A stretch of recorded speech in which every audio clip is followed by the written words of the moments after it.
Figma has pulled the AI features they just released last week after it's accused of ripping off Apple. Welcome back to the AI Daily Brief. This episode is an extended headlines edition. Well, one of the big stories from last week was that Figma had launched a slew of new AI features as part of its big update at its annual Config conference. This week, though, things have taken a rough turn. So what happened is Andy Allen from Not Boring Software shared a bunch of videos of using Figma's new Make Something AI, which is basically its answer to the blank page problem. When asked to create a weather app, it created something that looked a lot like Apple's weather app.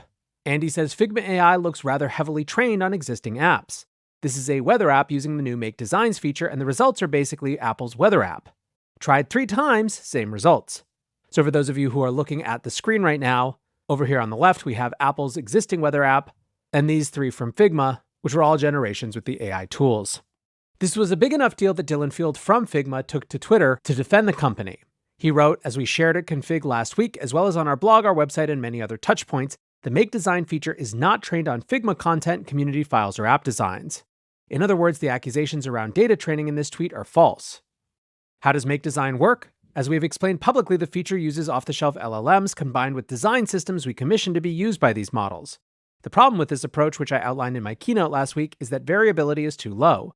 Within hours of seeing this tweet, we identified the issue, which was related to the underlying design system that were created. Ultimately, it is my fault for not insisting on a better QA process for this work and pushing our team hard to hit a deadline for config. I've asked our team to temporarily disable the Make Design feature until we are confident we can stand behind its output. This feature will be disabled when our US team wakes up in a few hours, and we will re-enable it when we have completed a full QA pass on the underlying design system. As I discussed at Config, we believe that craft is your competitive advantage, and it's more important than ever to create unique designs. We live in a world where any off-the-shelf LLM can help you go from prompt to software in one shot. Designers will need new tools to explore the option space of possibilities, and we intend to build these tools. My belief is that if we build these tools the right way, then designers will be able to have more creative expression, not less. I hate missing the mark, especially on something that I believe is so fundamentally important to the future of design. More soon.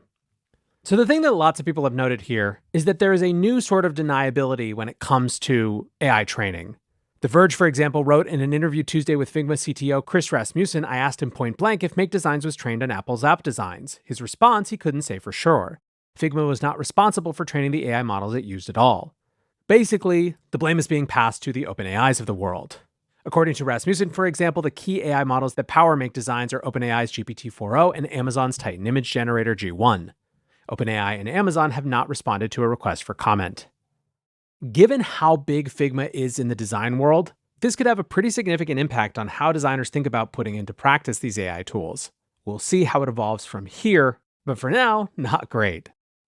Staying on Apple for just a minute, a big scoop from Bloomberg. As part of their deal with OpenAI to put ChatGPT on the upcoming iOS 18, Apple is going to get an OpenAI board observer role.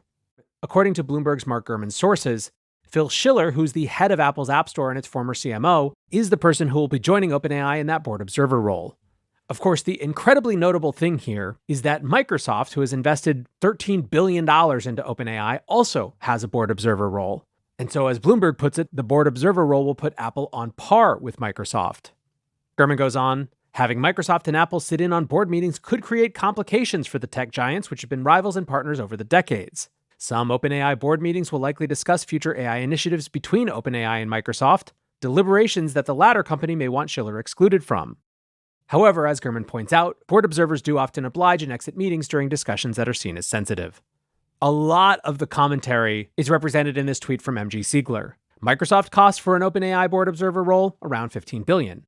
Apple costs for an OpenAI board observer role $0. Jokes aside, this is pretty wild. Paul Thurrott writes, Phil and the Microsoft observer will employ rock, paper, scissors when they disagree on strategy.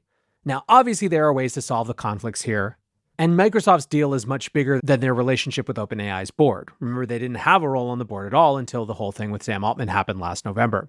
But still, it does show just how complicated this relationship that runs through OpenAI could be, and it's likely that it could be a little bumpy as things get going. Speaking of Microsoft, you might remember that they signed a deal to make a $1.5 billion minority investment into the UAE's G42. At the time, it was very clear that the Department of Commerce was involved with the deal. In fact, Commerce Secretary Gina Raimondo was one of the people who announced it. Speculation has largely been that the deal was, in fact, in large part facilitated by the US government as a way to have greater visibility into G42's books. G42 has been at the center of the conversation in the Middle East about whether companies in that region can deal simultaneously with the US and China. In short, the US's answer is that no, they cannot, and G42 has been increasingly focusing their attention on the US market. It had seemed that the Microsoft deal was the culmination of that, but now Bloomberg is reporting that there are still some in Washington who think the deal shouldn't go through because of their national security concerns. Writes Bloomberg, the linchpin of the two companies' relationship is an agreement blessed earlier this year by the Biden administration for Microsoft to invest $1.5 billion in the UAE firm in exchange for G42's agreement to cut ties with Chinese companies. Pentagon officials are skeptical G42 will entirely uncouple from China, according to people familiar with the situation. Microsoft's chronic cybersecurity failures, enumerated recently in a scathing government report, have also stoked fears that foreign powers could access sensitive US networks. Other officials wonder if it's a good idea shipping advanced AI to Gulf states with questionable human rights records. Bloomberg continues, the resistance to the G42 Microsoft deal could hinder the administration's efforts to help US companies grab a global lead in the development of AI, which is already emerging as the next front in Washington's Cold War with Beijing. US officials want to make sure that American firms, not their Chinese rivals, benefit from Gulf states' ambitions to fund and build big AI projects. By dangling the promise of access to American technology, they hope to persuade Middle Eastern states to sever ties to Beijing. It's hard for me from where I'm sitting to really wrap my head around this. It seems likely to me that this is not necessarily the whole government changing its opinion of this deal, but instead reporting that reflects what a lack of consensus there is around the right way to handle these issues in general. In other words, it could be simultaneously true that the Commerce Department was trying to use this deal as a way to bring G42 closer into the fold, but at the same time that other officials think that that's a crazy and bad idea. And now the reporting that we're getting is just showing all sides of this particular issue. Whatever the case, it is a fascinating wrinkle in what remains a key geopolitical story for AI, and one that I will continue to watch closely. Next up, an interesting story from the world of finance. Bridgewater is launching a new $2 billion hedge fund that will be run entirely by machine learning. So basically, Bridgewater, which is of course a huge hedge fund, has been working on proprietary models for investing AI for some time. However, they've recently broadened that effort to include models from OpenAI, Anthropic, Perplexity, and others, and they finally started to use external capital after testing it with a $100 million fund of their own money over the past year. Said CEO Nir Bardia, the push into machine learning is a good manifestation of us taking the flag and putting it at the top of the mountain. This is maybe the most significant and pure manifestation of the moment we're in. Said co-chief investment officer Greg Jensen, the big jump here is using machine intelligence to generate the alpha. That is a leap. So will humans be involved at all? According to Yahoo Finance, Bridgewater's humans will still be overseeing a number of functions, including risk management, data acquisition, and trade execution, but this is definitely leaning on machines in a huge way. So is this the future of investing? We will have to wait and see. Moving the investing conversation back to startups, a couple interesting stories around AI startup fundraising. Runway, the video generation startup which just released their Gen 3 model, is, according to the information, in talks to raise at a $4 billion valuation. According to the information sources, Runway is looking to raise around $450 million at that valuation, and General Atlantic, a New York PE firm, is in talks to lead the round. Up to this point, Runway has raised around $230 million and was most recently valued at $1.5 billion in June of last year. The information points out that if Runway gets this deal, it would make the deal relatively expensive. They write, the $4 billion valuation implies that investors value the startup at about 160 times its end of 2023 ARR, which is significantly higher than the multiple of other in-demand AI startups which have been raising at 50 to 100 times their forward revenue.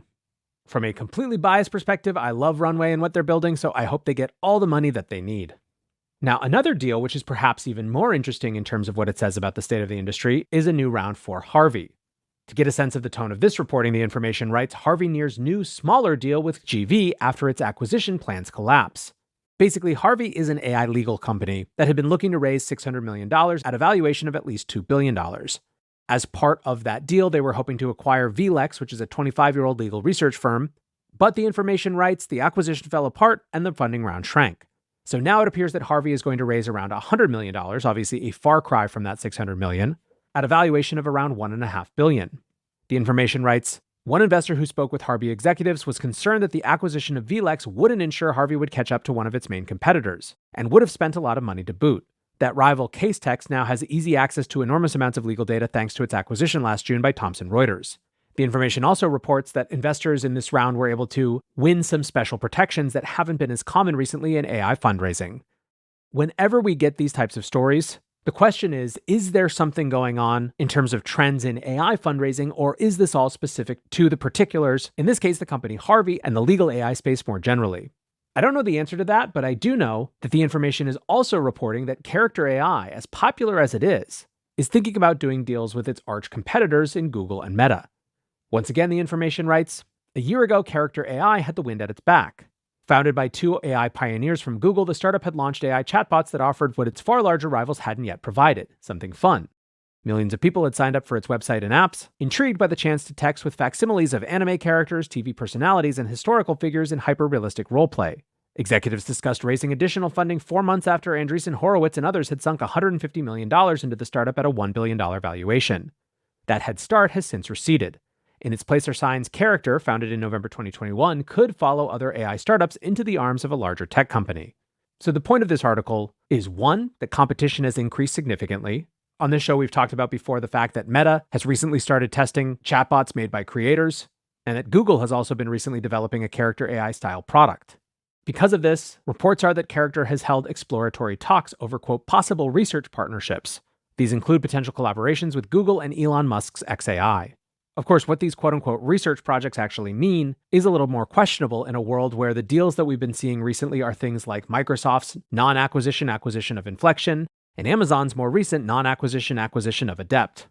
If Character does end up having to go to either Meta or Google, I do think it would be a strong indicator of just how hard competition is in this AI space and the level of resources you need to really compete. For now, though, this is all just reporting, and so we'll have to see how it all shakes out. That, however, is going to do it for today's extended headlines edition of the AI Daily Brief. Until next time, peace.